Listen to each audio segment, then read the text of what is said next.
Grace Ministry Church mengundang saudara sekalian berada dan bagaimanapun apapun keadaan saudara pada pagi hari ini, mari kita tetap datang kepada Tuhan untuk beribadah padanya, memuji, memuliakan namanya, memanjatkan doa, serta terutama mendengarkan maksud dan kehendak Tuhan. Bila pada pagi hari ini kita datang dengan tertib, penuh hikmat, namun sukacita di dalam ibadah kita pada pagi hari ini. Sebelum kita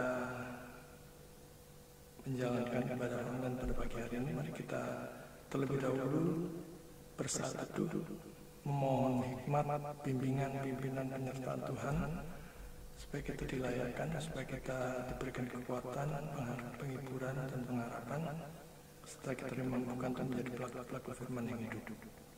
Mari kita bersatu teduh, kita berdoa.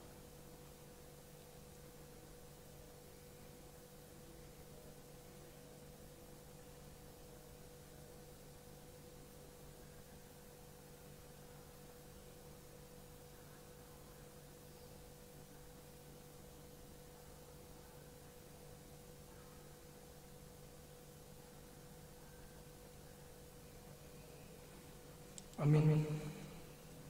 Mari kita buka firman Tuhan dari Roma pasal 1 ayat 16.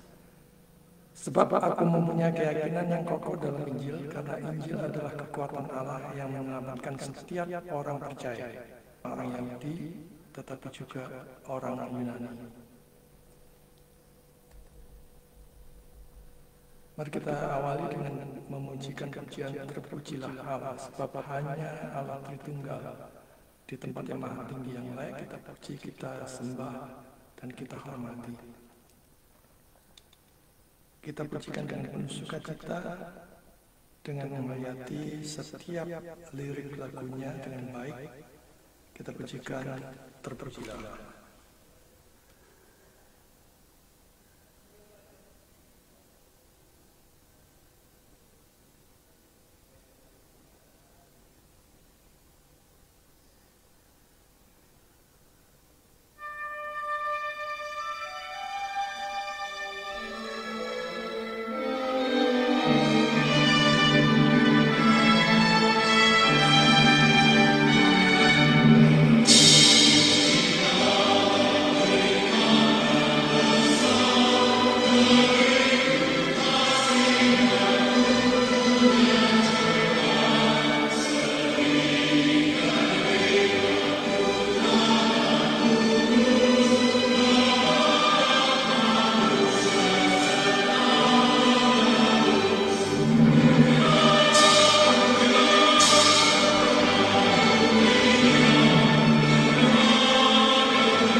Mari kita teruskan ibadah online pada pagi hari ini.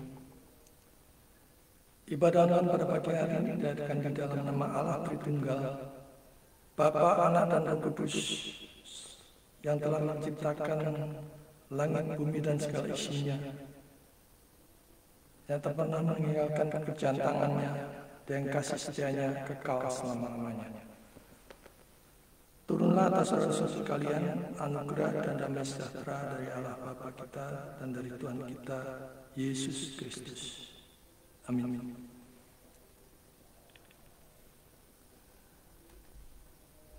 Di dalam hidup kita, hari lepas hari kita melalui begitu banyak topan badai kehidupan, begitu banyak problem, kesukaran, beban hidup yang memimpin kita. Dan seringkali kita berputus asa karena tidak tahan terhadap semuanya itu. Tetapi kita mempunyai pengharapan yang teguh di dalam Kristus, Tuhan dan Juru Selamat kita. Batu karang yang teguh, Dialah tempat kita berteduh. Beban dosa kita yang mendesak, kuasa dosa yang mendesak. Kiranya kita dimampukan untuk melewati hari demi hari berjalan iring dengan Tuhan. Mari kita pujikan pujian batu karang yang teguh.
Mari kita datang kepada Tuhan, kita berdoa.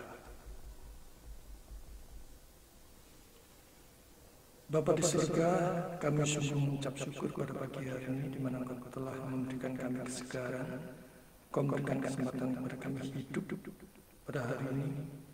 Bapa, sungguh kami mengucap syukur untuk mengingat setiap kebaikan Tuhan, setiap kemurahan Tuhan, setiap campur tangan, pertolongan, pemeliharaan dan perlindungan Tuhan. Kami mengucap syukur untuk setiap makanan dan minuman, untuk pekerjaan, untuk keuangan, untuk kesehatan, untuk kebutuhan keluarga kami, untuk apapun yang sudah kami lalui, dan Tuhan campur tangan. Kami mengucap syukur pada pagi hari ini. Kami sadar Tuhan, kami pada pagi hari ini datang dengan segala dosa dan pelanggaran kami. Dosa-dosa itu bisa membuat kami makin menjauh darimu. Kami mengaku bersalah di hadapan-Mu bahwa kami telah bersalah, baik itu dalam pikiran, perkataan, hati, sikap, kata-kata, dan motivasi, dan seringkali kami menjadi batu sandungan akan menyakiti orang lain. Bapa, ampunilah kami. Kiranya darah Kristus yang sudah tercurah di kayu salib membasuh kami satu persatu, melayakkan kami sehingga kami bisa datang di hadapan-Mu dan dilayakkan. Bapa di surga, kami bersyukur jika pada pagi hari ini diberikan kesempatan untuk mendengarkan pemberitaan firman. Kami mohon Roh Kudus menolong kami supaya hati dan pikiran kami fokus, supaya kami bisa memperoleh penghiburan dan harapan. Dan di atas semuanya itu kami boleh diberikan kekuatan dan mampukan menjadi pelaku-pelaku firman yang hidup. Pimpin kami setiap kami ya Tuhan di dalam mendengar kebenaran firman, dan khususnya Kamu yang menyampaikan kebenaran firman Tuhan yang sudah dipersiapkannya. Tambahi, baik kurangi, sedemikian rupa supaya apapun yang disampaikannya adalah kebenaran yang datang daripada-Mu. Kami sadar bahwa jika firman Tuhan, Injil diberitakan, setan tidak akan tinggal diam. Mereka akan mengganggu. Karena itu kami mohon, kuatkan kami dari segala serangan dan godaan setan dalam bentuk apapun, supaya apapun yang mereka lakukan tidak berhasil. Tapi firman-Mu boleh tertanam di hati dan pikiran kami, tumbuh berbuah lebat bagi segala hormat dan kemuliaan-Mu. Dan kami juga berdoa untuk persembahan yang sudah kami persiapkan, dan biarlah ajarlah kami untuk memberi dengan sikap yang benar, dengan motivasi yang benar, semata-mata karena cinta Tuhan, dan berkati tangan-tangan yang mengelola persembahan ini, sehingga hanya dipakai oleh segala hormat dan kemuliaan-Mu, bukan hanya sekedar program-program yang mati. Bapa di surga, kami berdoa untuk pemerintah dan bangsa kami, khususnya untuk para pemimpin, baik itu presiden, wakil presiden, para menteri, gubernur, wali kota, camat, lurah, bahkan sampai pemerintahan yang terkecil, kiranya Kau berkati, supaya mereka bekerja dengan takut-takut Tuhan, bekerja dengan mengutamakan kesejahteraan dan kesentosaan bangsa dan negara kami. Berkati khususnya untuk anak-anak Tuhan yang Tuhan tempatkan di dalam pemerintahan, biar mereka menjadi contoh teladan yang baik, dan mereka bisa bekerja dengan mengandalkan Tuhan. Kami berdoa dan titipkan bangsa dan negara kami dalam tangan-Mu, untuk kejayaannya, untuk kesentosaannya, untuk kemakmurannya, untuk persatuannya, untuk kedamaiannya, untuk keharmonisannya, khususnya untuk kehidupan berbangsa dan negara di tengah-tengah kebinekaan, keberagaman suku, agama, dan ras di Indonesia. Tuhan, tanpa campur tangan, tanpa belas kasihan-Mu, bangsa kami mungkin akan hancur. Karena itu kami tetap terus menitipkan ke dalam tangan. Bahkan Kau memberkati tempat-tempat kami tinggal, supaya di atas semuanya itu nama-Mu dipermuliakan dan Tuhan. Kami berdoa untuk secara khusus untuk jemaat-Mu yang saat ini mungkin mengalami keterpurukan, khususnya bidang ekonomi, baik itu pekerjaan, bisnis, usaha, khususnya untuk Bapak Rizal dan sekeluarga Tuhan yang pada hari-hari ini mengalami kesulitan di dalam mencari tempat tinggal. Karena yang campur tangan dan memberikan pertolongan, kami yakin pertolongan tidak pernah terlambat. Kami juga berdoa untuk saudara-saudara kami yang lain yang tidak tahu harus berbuat bagaimana karena mengalami bangkrutan. Tuhan, kiranya Engkau sendiri yang memberikan pertolongan dan membangkitkan ekonomi mereka dan memakai berkat-Mu untuk kemuliaan sendiri. Bapa di surga, kami tidak lupa juga berdoa untuk saudara kami yang mengalami kesusahan iman, ingin mundur dari Tuhan, ingin mundur dari pelayanan, karena begitu banyak beban yang memimpin Bapa. Biar Roh Kudus dan firman-Mu pada pagi hari menguatkan mereka, menghibur mereka, bahkan mereka mau memberikan diri mereka untuk menjadi anak Tuhan. Kami juga tidak lupa berdoa untuk secara khusus untuk Bapak Novi yang akan pindah tugas ke luar negeri. Tuhan, kiranya Engkau berkati dan campur tangan untuk keluarga ini, khususnya untuk istri tercintanya. Engkau berkati juga untuk anaknya yang sekarang sedang studi di ITS dan merencanakan untuk studi di Korea maupun Jepang maupun Australia.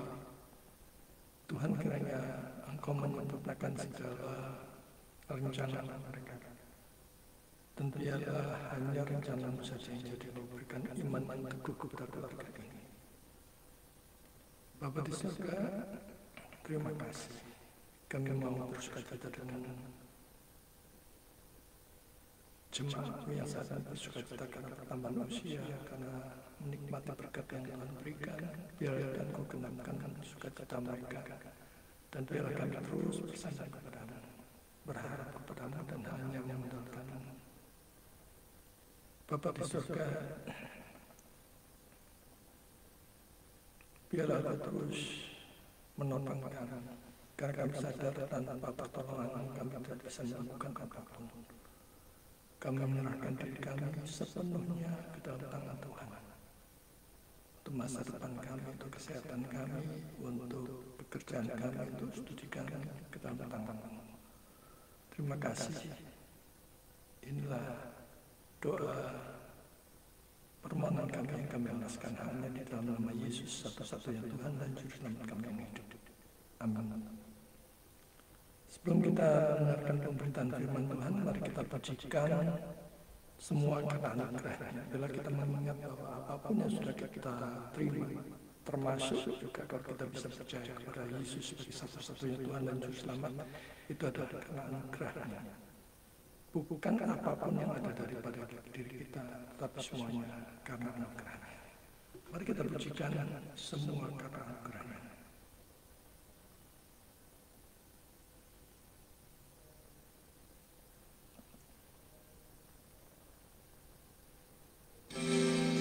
Mari kita siapkan hati kita kepada Tuhan, mengucap syukur atas semua pemberian Tuhan di dalam kehidupan kita.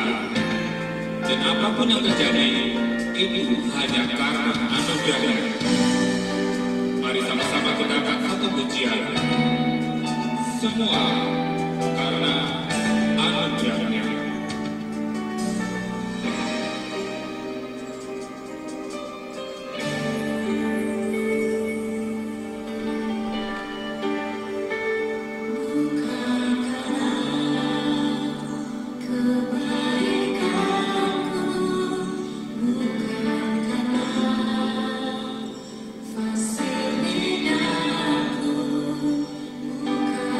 Bukan karena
persiapkan hati dan pikiran kita mengikuti pemberitaan firman Tuhan.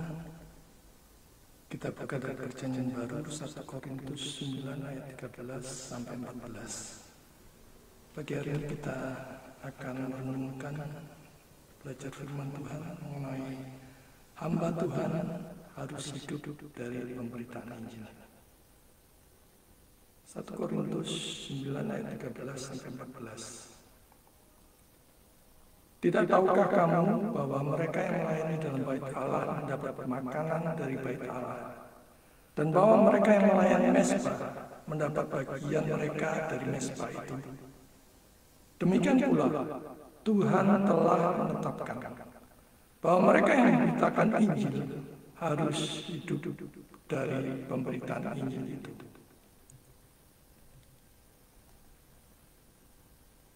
Sesuai yang dikasih Tuhan, firman Tuhan pada pagi hari ini, teks yang kita baca dari surat Korintus. Kita melihat konteks dari surat Korintus ini. Di sini Paulus sedang membahas hak-haknya sebagai rasul, bahwa hamba Tuhan memiliki hak untuk menerima dukungan, baik berupa materi maupun kebutuhan dari jemaat yang dilayani. Namun, di sini Paulus memilih untuk tidak menggunakan hak tersebut demi menjaga kesaksian Injil, demi menjaga kemurnian Injil.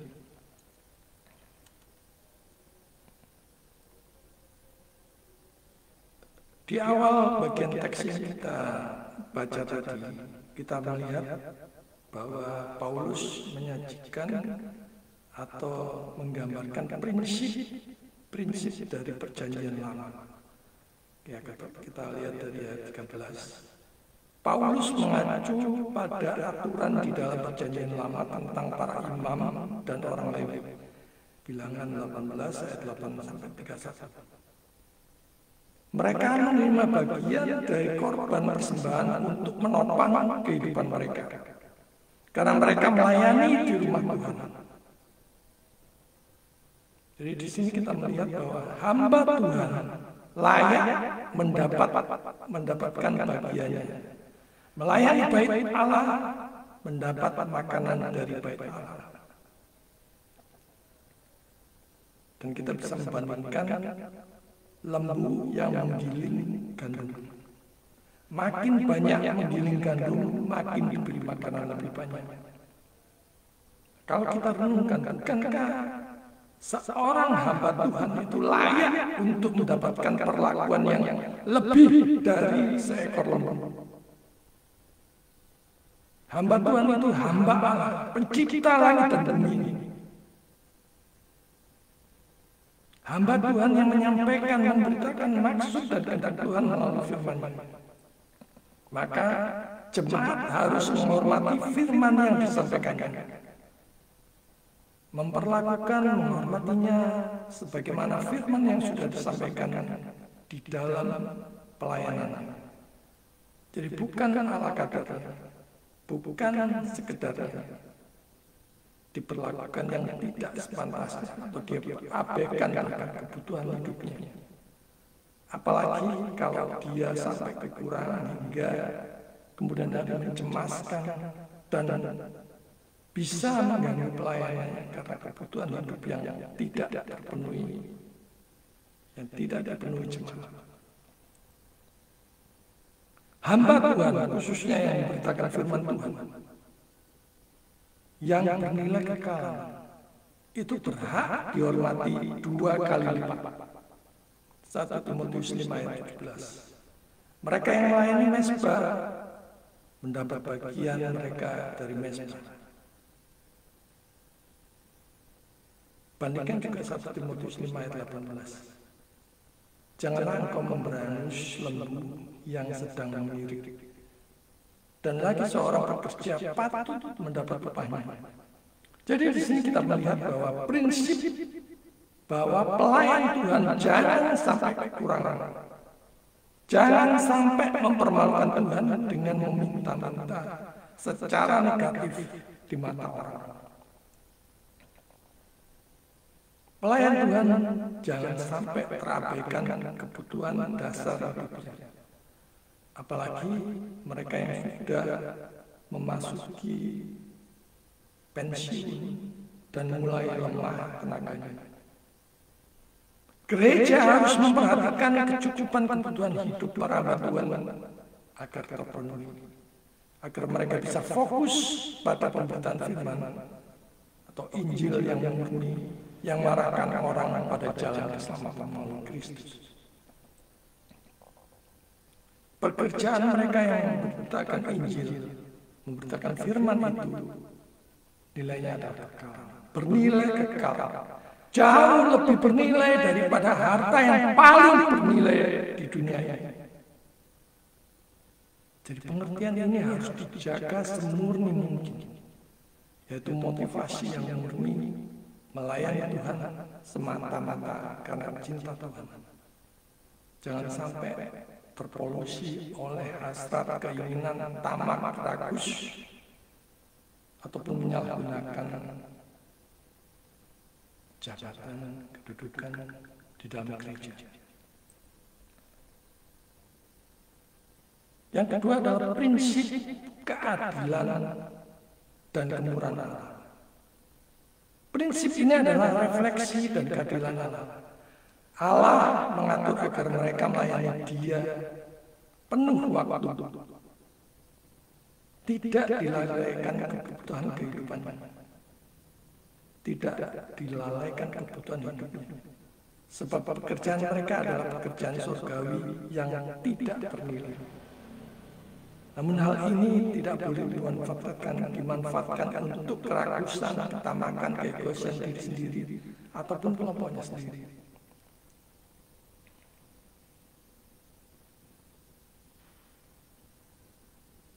Kita melihat keadilan kemurahan Allah. Bahwa ketentuan ini mencerminkan prinsip keadilan dan kemurahan Allah.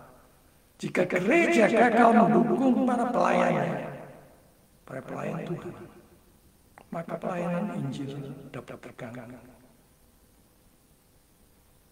Hal ini berkaitan dengan prinsip anugerah, di mana umat memberikan respon sebagai respon atas berkat rohani yang mereka terima.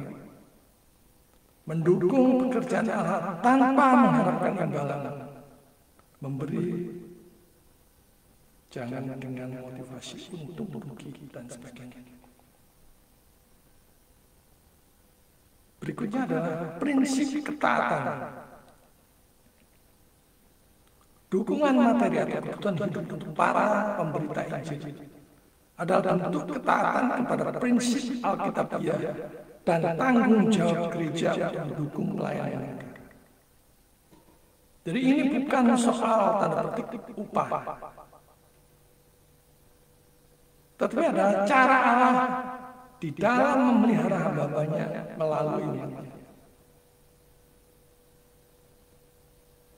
Pelayanan harus dilakukan dengan hati yang tulus, bukan demi keuntungan duniawi, bukan untuk memperkaya diri atau sekedar rutinitas untuk tempat mencari makan.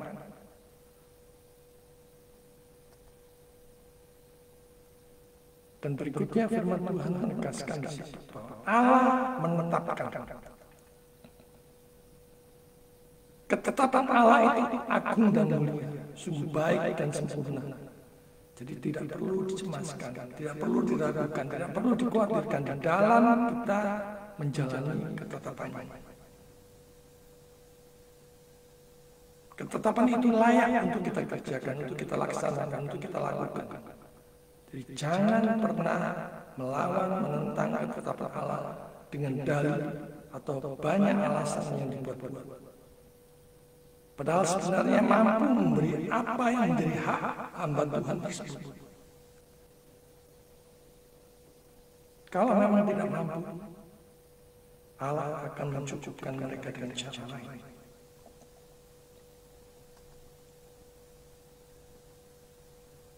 Berikutnya Rasul Paulus mengajak kita untuk melihat prinsip dari perjanjian baru. Kalau tadi prinsip perjanjian lama, Sekarang kita lihat prinsip perjanjian baru.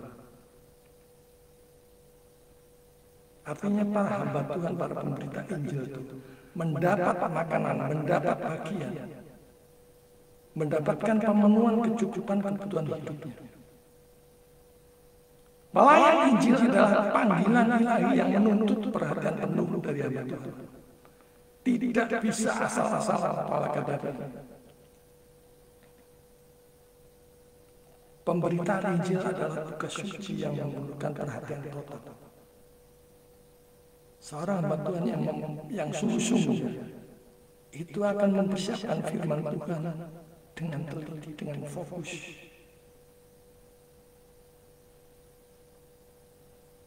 Dengan perhatian total pada firman Tuhan. Pemberitaan Injil sekali lagi tugas suci yang memerlukan perhatian total. Jadi adalah wajar dan benar bahwa kehidupan materi atau kebutuhan hidup mereka disediakan oleh jemaat yang mereka layani. Mereka memberitakan yang bernilai kekal. Sekali lagi kita lihat. Kita bandingkan dengan lembu yang mendapat makanan selama lembu itu menggilingkan. Makin banyak gilingannya, makin banyak makanannya. Bandingkan juga dengan pengacara, psikolog yang mendapat upahnya yang begitu besar untuk urusan dunia. Maka hamba Tuhan yang memberitakan Injil yang bernilai kekal, dia layak untuk mendapatkan support, dukungan dari pemberitaan Injil yang dilakukannya.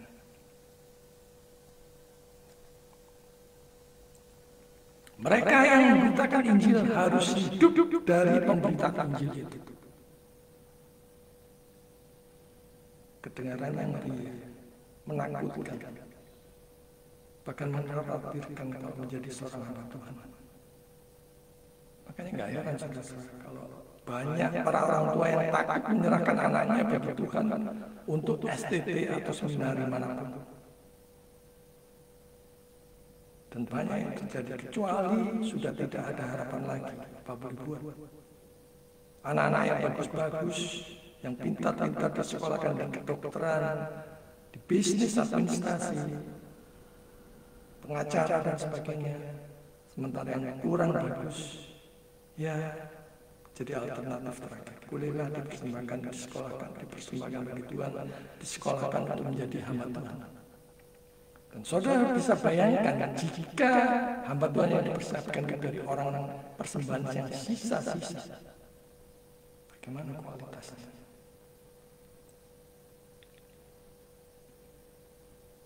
Tuhan beri sisa-sisa. Mengapa kita tidak membalik? Untuk Tuhan, aku mau mempersembahkan yang terbaik bagi Tuhan. Aku mau menyerahkan anak-anak terbaik bagi Tuhan. Yang paling pintar, paling pandai, paling cakap, paling pintar, aku persembahkan bagi Tuhan.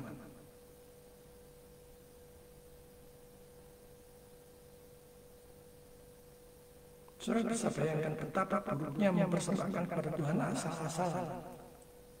Jangan pikir Tuhan tidak tahu saudara, hati dan motivasi saudara.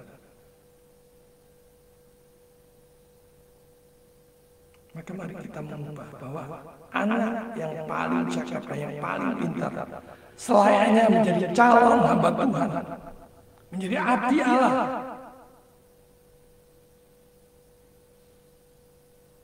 Selanjutnya mari kita soroti, harus hidup dari pemberitaan Injil itu. Apa maksudnya ini? Apakah tidak boleh bekerja di luar pelayanan?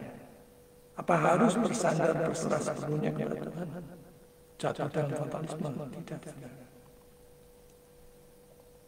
Pernyataan bahwa mereka yang memberitakan Injil harus hidup dari pemberitaan Injil itu menegaskan bahwa prinsip para pelayan firman berhak menerima dukungan materi kebutuhan hidup dari umat yang mereka layani,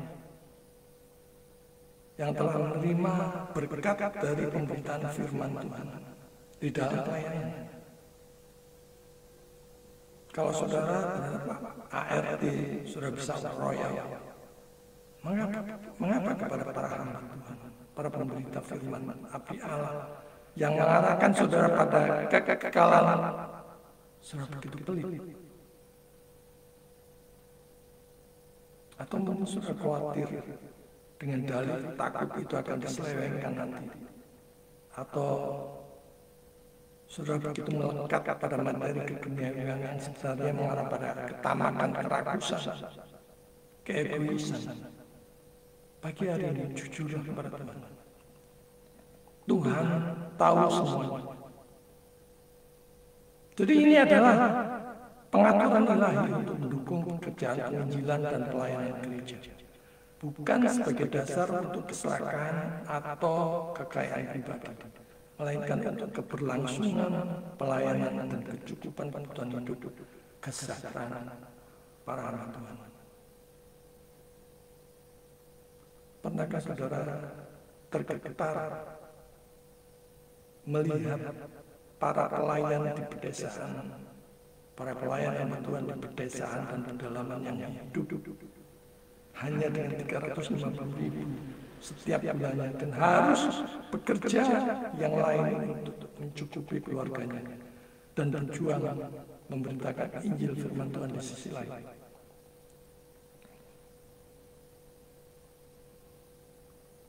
Kita melihat bahwa ada hak para pelayan firman. Para pelayan firman itu berhak atas dukungan materi kebutuhan hidup berdasarkan ketetapan Allah. Saudara tidak mendukung kebutuhan hidup para hamba Tuhan, berarti saudara tidak melakukan ketetapannya. Dan gereja bertanggung jawab memenuhi kebutuhan hidup para hamba Tuhan, sehingga mereka dapat sepenuhnya mengabdikan diri pada pelayanan atau fokus pada pelayanan yang Tuhan percayakan kepada mereka. Perhatikan kebutuhan hidup para pelayanan Tuhan di tempat saudara dengan catatan kalau memang jemaatnya mampu. Kalau mereka mampu, maka tidak selayaknya mengabaikan begitu saja kebutuhan biaya hidup para hamba Tuhan yang telah melayani, memberi makanan rohani yang bernilai kekal. Namun para pelayan firman diingatkan untuk hidup sederhana dan tidak memanfaatkan hak mereka secara berlebihan sehingga mencederai kesaksian Injil. Banyak yang mengeluh ataupun khawatir persembahan atau persepuluhannya akan disalahgunakan untuk keperluan pribadi. Ingat, Tuhan tahu semuanya. Bagaimana saudara memanfaatkan atau menggunakan persembahan persepuluhan itu? Tuhan tahu semuanya. Tuhan tahu semuanya siapa kita. Maka jika ada siapapun dari antara kita dan dari saudara yang menyelewengkan persembahan, bertobat. Tuhan pasti mendisiplinkan para hamba Tuhannya yang mengeluarkan persembahan dengan tidak bertanggung jawab. Sekarang kita melihat motivasi Paulus dalam 1 Korintus 9 ayat 15 sampai 18.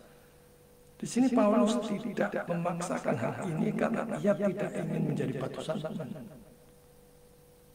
Motivasi Paulus adalah kemurnian Injil, bukan keuntungan materi. Di sinilah pentingnya suatu integritas di dalam pelayanan. Hamba Tuhan tidak boleh mencari keuntungan duniawi dari pelayanan. Namun jemaat harus sadar bahwa mendukung kebutuhan hidup mereka adalah bagian dari ibadah kepada Tuhan. Karena Yesus sendiri menetapkan prinsip ini dalam Matius 10 ayat 10. Janganlah kamu membawa bekal dalam perjalanan. Janganlah kamu membawa baju 2 helai, kasut atau tongkat. Sebab seorang pekerja patut mendapat upahnya. Juga di dalam Lukas 10 ayat 7. Tinggallah di rumah itu, makan dan minumlah, apa yang diberikan orang beragam. Sebab seorang pekerja patut mendapat upahnya. Janganlah berpindah-pindah rumah. Dan di sini Paulus menegaskan bahwa mereka yang memberitakan Injil tidak layak untuk menerima nafkah dari Injil itu.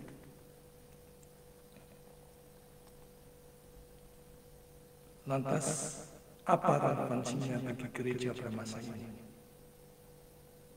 Saudara yang dikasih Tuhan, banyak perdebatan yang berhubungan dengan apakah hamba Tuhan harus menerima penghidupan dari pelayanan. Di sini firman Tuhan jelas mengajarkan bahwa ini adalah ketetapan Tuhan yang harus ditaati, yang harus dipenuhi dengan mendukung pelayanan para hamba Tuhan semaksimal mungkin bagi kemuliaan Allah. Kalau skill keahliannya dan panggilannya secara khusus adalah memberitakan Injil, apakah mereka layak untuk diabaikan begitu saja untuk memenuhi kebutuhan hidup di dalam mereka memenuhi kebutuhan hidup baik bagi dirinya sendiri maupun keluarganya di luar kecakapan kemampuannya sebagai pemberita Injil.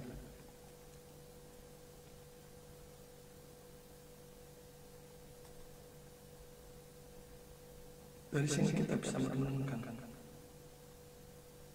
bagi para hamba Tuhan, mari kita fokus pada panggilan, bukan materi. 1 Timotius 6 ayat 10.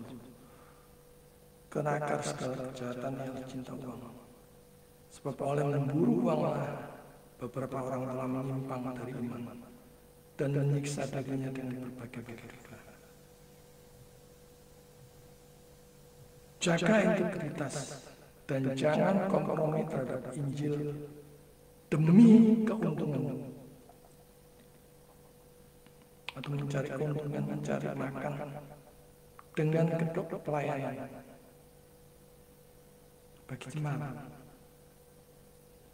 Mengertilah bahwa mendukung para hamba Tuhan, para pelayan Tuhan itu adalah kehendak Tuhan. Jangan mengabaikan kebutuhan materi para pelayan Injil. Galatia 6 ayat 6. Dan baiklah dia yang menerima pengajaran dalam firman, membagi segala sesuatu yang ada padanya dengan orang yang memberitakannya, dengan orang yang memberikan pengajaran itu. Dan bagi gereja secara umum, supaya menyediakan sistem pendukung yang adil bagi para hamba Tuhan, yang selayaknya dia terima atas pelayanan itu. Semuanya tidak sama. Pelayan Tuhan yang single kebutuhannya tentu berbeda dengan pelayan Tuhan yang sudah berumah tangga, yang sudah punya anak 1, 2. Mari kita mendorong budaya untuk memberi dengan kasih dan kesetiaan kepada Allah. Bukannya lekas berprasangka buruk terhadap kebaikan dari orang yang menerima, mendapatkan berkat dari pelayanan hamba Tuhan tersebut.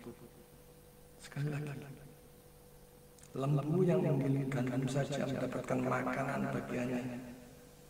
Terlebih lagi hamba Tuhan yang menyampaikan kebenaran yang bernilai kekal. Apakah saudara mengabaikannya begitu saja? Layak untuk mengabaikannya?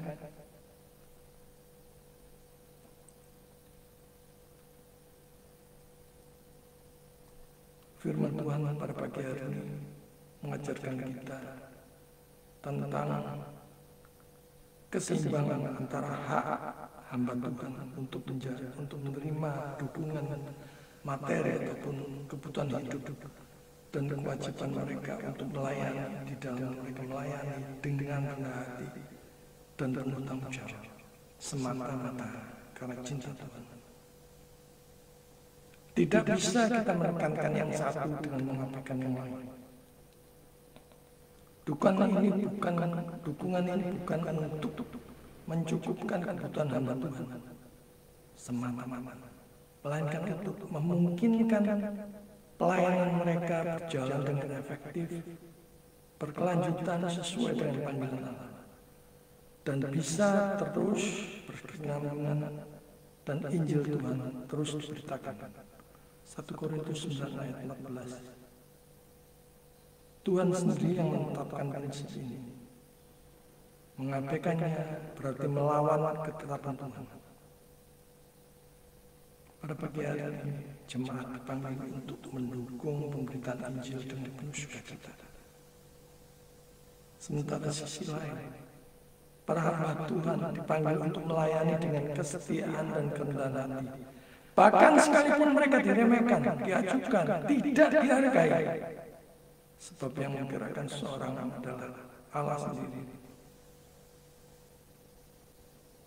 Tuhan memegang hati, pikiran, dan kehendak setiap orang yang ada pada kuasa tangan genggamannya sendiri. Jadi butuh suatu komitmen dan integritas di dalam melayani Tuhan, menjaga pemurnian Injil dari polusi keserakahan, nafsu, ambisi pribadi dan sebagainya.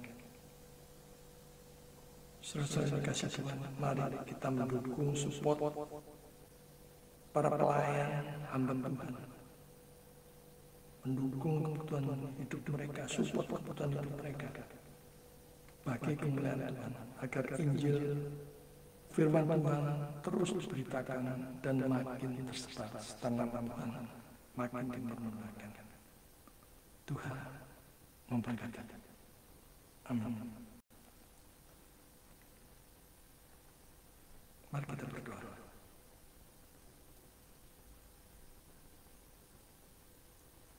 Bapa di surga, terima kasih untuk firman-Mu pada pagi hari ini. Ampuni jika selama ini kami acuh, cuek terhadap para pelayan, para hamba Tuhan yang memberitakan firman Tuhan dan memberikan persembahan dengan sikap atau memotivasi ataupun cara yang tidak benar, bahkan motivasi yang kacau balau, yang hanya menjurus pada ketamakan, keserakahan. Tolong kami agar makin memahami prinsip ini, yaitu saling mendukung dan bersama-sama memuliakan nama Tuhan melalui pelayanan pemberitaan Injil. Di dalam nama Yesus kami berdoa. Amin. Mari kita merespon firman Tuhan dengan mempersiapkan persembahan sambil kita mendengarkan pujian kuasa-Mu dan nama-Mu. 1 Tawarik 16 ayat 29 firman Tuhan. Berilah kepada Tuhan kemuliaan nama-Nya. Bawalah persembahan dan masuklah menghadap Dia. Sujudlah menyembah kepada Tuhan dengan meriaskan kekudusan. Mari kita persiapkan persembahan kita sambil kita mendengarkan pujian kuasa-Mu dan nama-Mu.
Saudara dikasih Tuhan, kita akan mengakhiri ibadah online pada pagi hari ini.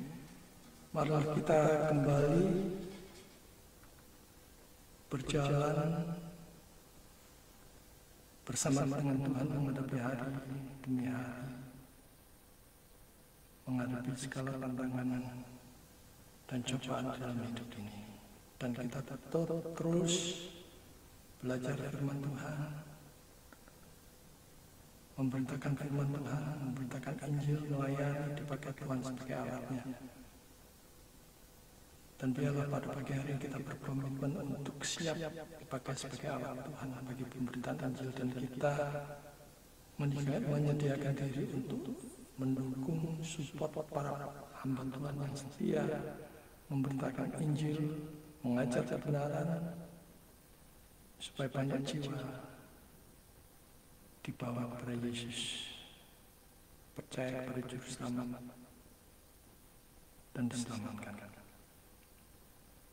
Mari kita pujikan Doksur, kita kembalikan segala hormat, pujian dan kemuliaan bagi Allah Tritunggal di tempat yang maha tinggi. Kita pujikan Doksur.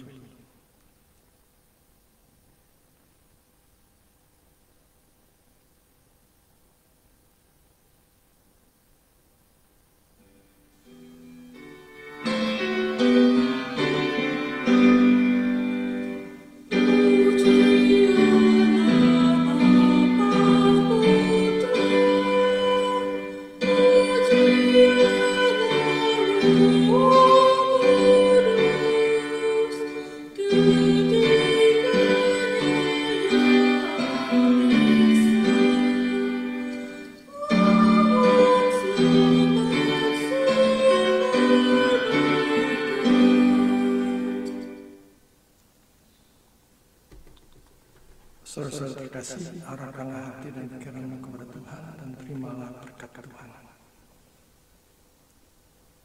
Tuhan memberkati engkau dan melindungi engkau. Tuhan menyinari engkau dengan wajahnya dan memberi engkau kasih karunia. Tuhan menghadapkan wajahnya kepadamu dan memberi engkau damai sejahtera, mulai dari sekarang sampai selama-lamanya. Amin. Puji Tuhan, ibadah online pada pagi hari ini sudah selesai. Ada beberapa pengumuman. Bagi saudara-saudara yang mau mendaftar menjadi jemaat GMC atau Christ Ministry Church, ataupun yang membutuhkan pelayanan doa, KKR, seminar, atau pelayanan yang lain, ataupun ingin berpartisipasi di dalam pelayanan Natal dan mendukung pelayanan misi perkabaran Injil, seminar, KKR, sudah bisa menghubungi WA 081803046550. Dan berikutnya untuk kelas STOS Sekolah Teologi Online Surabaya akan dimulai pada tanggal 7 Januari 2025 untuk mata kuliah eskatologi dan eksposisi kitab Roma. Keduanya akan diadakan setiap jam 7 malam, hari Selasa dan Jumat. Jadi saudara bisa mempersiapkan diri kalau saudara ataupun rekan-rekan komsel ataupun persekutuan saudara mau mengikutinya, belajar bersama-sama. Saudara bisa mendaftarkan diri di nomor WA yang tercantum di layar. Itu saja pengumumannya. Ibadah online selesai. Silakan saudara bersaat teduh pribadi mengucap syukur kepada Tuhan. Tuhan memberkati.